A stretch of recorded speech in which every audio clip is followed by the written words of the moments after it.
Shalom, my brothers and sisters. In light of what I call the Great Awakening that's taking place among our people, I thought it was necessary to go ahead and make this video. One of the more pressing issues that we're dealing with right now as a people is the lack of history and the lack of identity. And many of us as a people refuse to dig any further than the history that's been given to us in this country, namely the Western world, in America and in other places.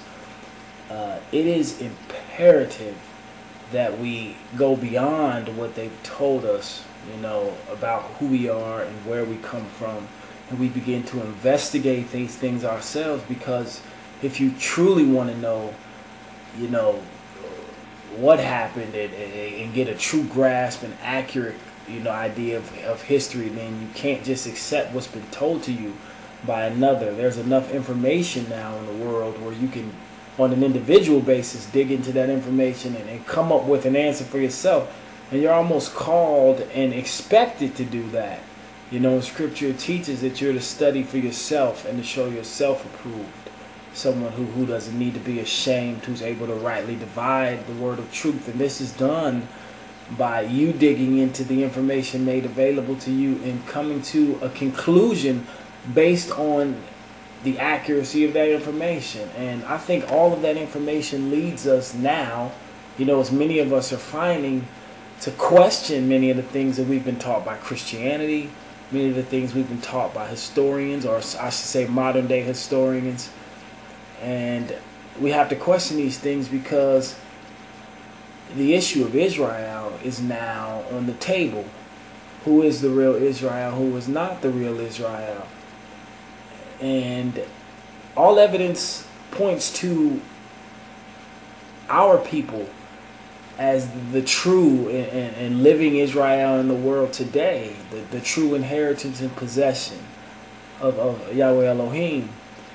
The people that are in Israel now, and don't get me wrong, there are people of Israel in the land now, but they are the minority in the land. I'm speaking of the majority of the people in the land calling themselves Israel are not the true children of Abraham.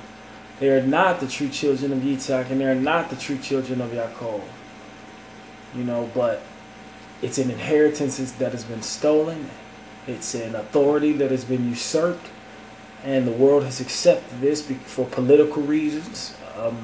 The spiritual community and the religious community has accepted this because people want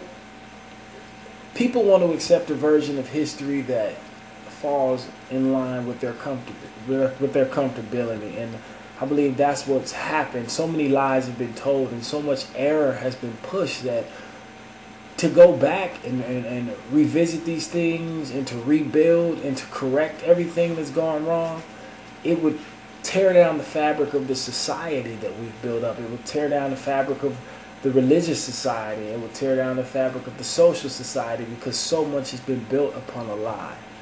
But that should never stop us from digging deeper and trying to find the truth of the matter, because something has been stolen from you. And if you can never find the thief, then I can understand you not wanting it back. But if you could locate the thief, if you knew where they lived, if you knew who they were, and you had the opportunity, or were given the opportunity, I should say, to reclaim that which was stolen from you, there's no reason why you should not reclaim that. There's no reason why you should not desire to have back what was once yours.